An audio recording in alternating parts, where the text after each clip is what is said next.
Roughing It by Mark Twain. Chapter 27. Hurry was the word. We wasted no time. Our party consisted of 4 persons, a blacksmith, 60 years of age, 2 young lawyers, and myself. We bought a wagon and 2 miserable old horses. We put 1,800 pounds of provisions and mining tools in the wagon, and drove out of Carson on a chilly December afternoon.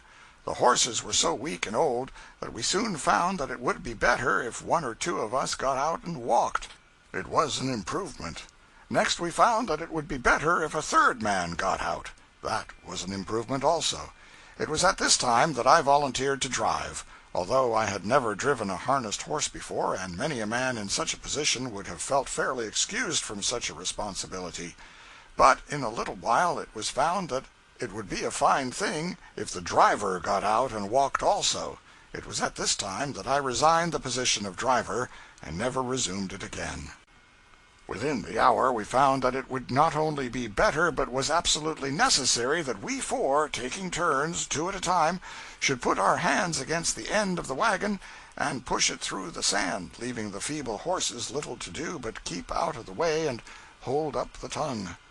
Perhaps it is well for one to know his fate at first, and get reconciled to it. We had learned ours in 1 afternoon. It was plain that we had to walk through the sand and shove that wagon and those horses 200 miles. So we accepted the situation, and from that time forth we never rode. More than that, we stood regular and nearly constant watches, pushing up behind. We made 7 miles, and camped in the desert. Young Claggett, now member of Congress from Montana, unharnessed and fed and watered the horses. Oliphant and I cut sagebrush, built the fire and brought water to cook with, and old Mr. Ballou, the blacksmith, did the cooking. This division of labor and this appointment was adhered to throughout the journey. We had no tent, and so we slept under our blankets in the open plain. We were so tired that we slept soundly. We were 15 days making the trip, 200 miles.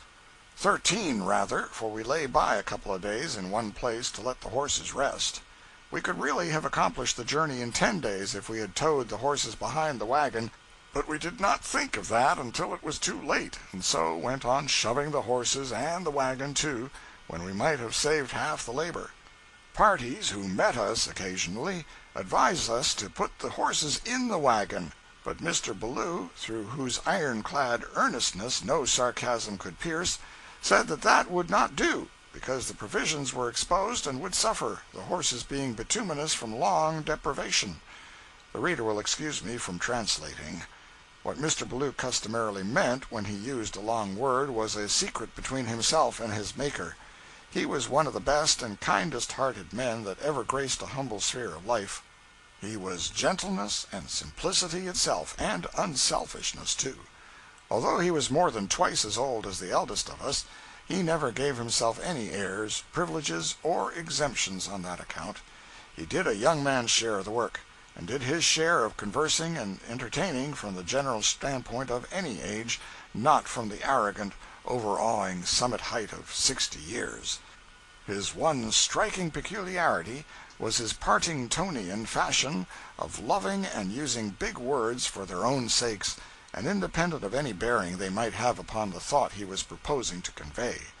He always let his ponderous syllables fall with an easy unconsciousness that left them wholly without offensiveness. In truth, his air was so natural and so simple that one was always catching himself accepting his stately sentences as meaning something when they really meant nothing in the world. If a word was long and grand and resonant, that was sufficient to win the old man's love, and he would drop that word into the most out-of-the-way place in a sentence or a subject, and be as pleased with it as if it were perfectly luminous with meaning. We 4 always spread our common stock of blankets together on the frozen ground, and slept side by side.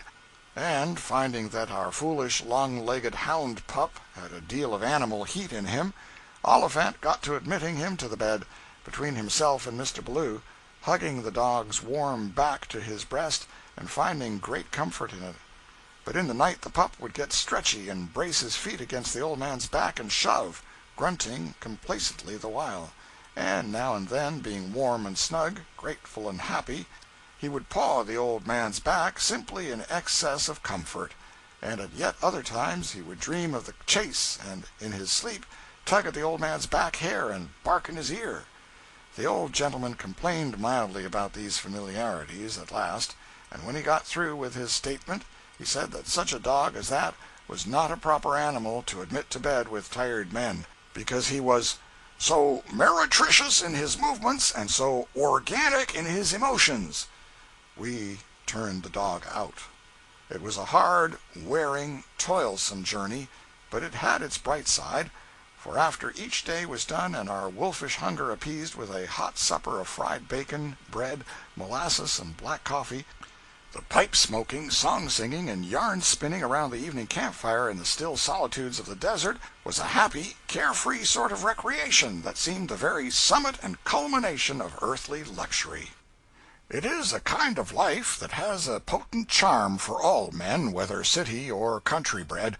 We are descended from desert lounging Arabs, and countless ages of growth toward perfect civilization have failed to root out of us the nomadic instinct. We all confess to a gratified thrill at the thought of camping out. Once we made 25 miles in a day, and once we made 40 miles through the great American desert, and 10 miles beyond, 50 in all, in 23 hours, without halting to eat, drink, or rest. To stretch out and go to sleep, even on stony and frozen ground, after pushing a wagon and 2 horses 50 miles, is a delight so supreme that for the moment it almost seems cheap at the price. We camped 2 days in the neighborhood of the Sink of the Humboldt. We tried to use the strong alkaline water of the Sink, but it would not answer. It was like drinking lye, and not weak lye either. It left a taste in the mouth, bitter and every way execrable, and a burning in the stomach that was very uncomfortable. We put molasses in it, but that helped it very little. We added a pickle, yet the alkali was the prominent taste, and so it was unfit for drinking. The coffee we made of this water was the meanest compound man has yet invented. It was really viler to the taste than the unameliorated water itself. Mr. Blue, being the architect and builder of the beverage, felt constrained to endorse and uphold it, and so drank half a cup, by little sips, making shift to praise it faintly the while, but finally threw out the remainder and said frankly it was too technical for him. But presently we found a spring of fresh water convenient, and then, with nothing to mar our enjoyment and no stragglers to interrupt it, we entered into our rest. End of chapter 27.